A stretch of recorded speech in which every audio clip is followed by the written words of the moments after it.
As a kid, I always wanted to go to England for the extremely unique roller coasters that graced parks like Alton Towers, Blackpool Pleasure Beach, and Thorpe Park.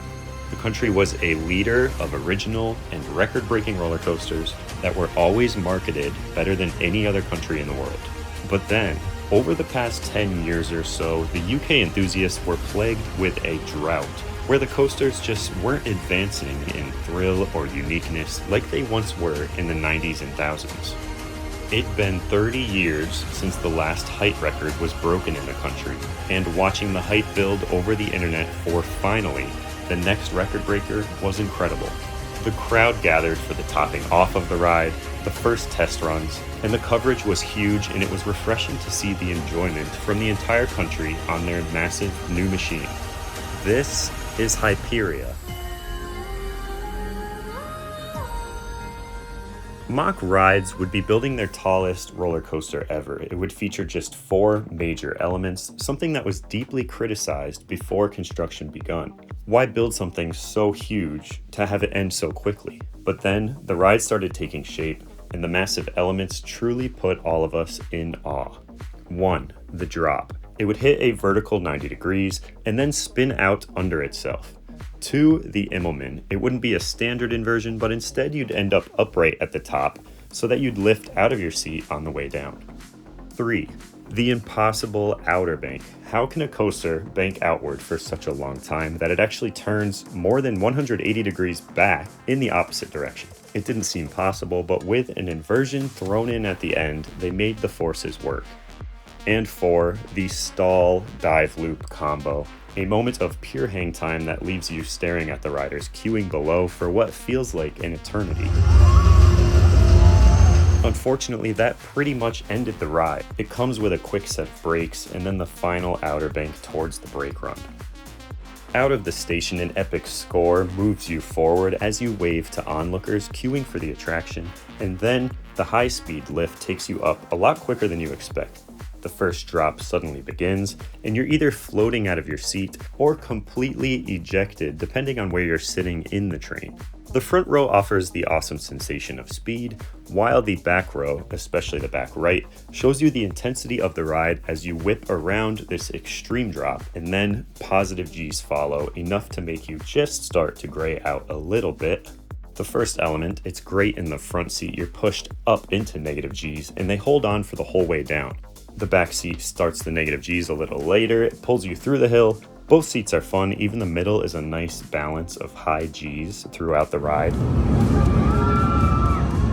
I've previously criticized the Immelman element as being a weak and boring element, but shaping the Immelman in this fashion is exactly how to fix this element. The roll point starting early has you ending up on top, kind of non-inverting, and then the Immelman is excellent. The outer bank turn is crazy in the front, really pulling you up and out, pushing you into this turn, and then turning that into sideways hang time on the way down as you twist through the inversion. The back here, in my opinion, feels a bit more controlled with the perfectly curved element and exit, keeping you hanging sideways out of your seat pretty much the whole time. The left side of the train is a winner here as you can just hang out towards the side and look towards the ground. The spin is fun, but the element itself is very well designed to not feel uncomfortable. Then the final inversion, it's a great moment of negative G's in every seat. Just like the opposite of how they shaped the Immelman here, the dive loop actually banks extremely early, and it's oversized so it holds you perfectly upside down for a very long amount of time. The hang time here is some of the best of its kind. It's long and it's just extremely fun. A splashdown that hasn't been working for what seems like pretty much the entire life of the coaster pretty much marks the end of the ride. A brake here is strong enough to feel like the final brake run. It's quick and it hits really hard. You kind of brace yourself for the brakes instead of getting ready to enjoy the final 2 turns.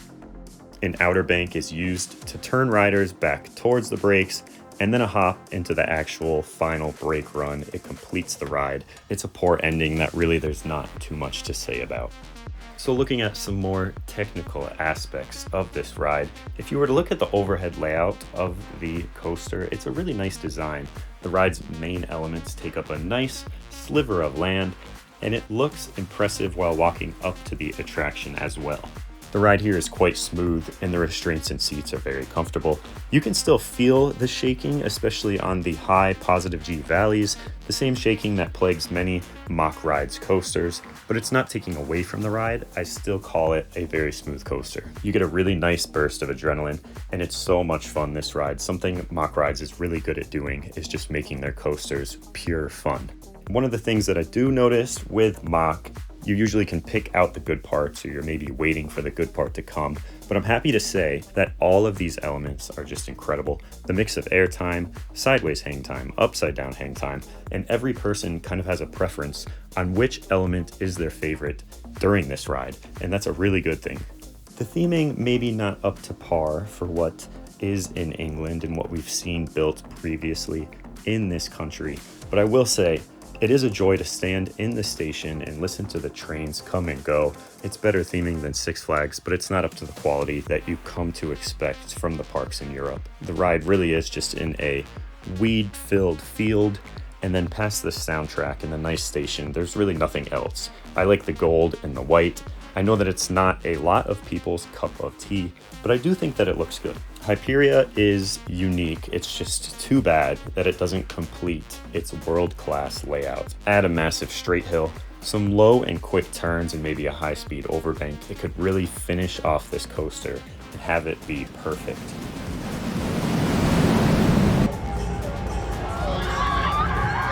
It's so easy to say the bad things about Hyperia and how they could be fixed. It feels like a lazy coaster and a lazy layout, but in reality, it really is a standout ride. It really tells you something that a ride with just 4 elements has this many talking points.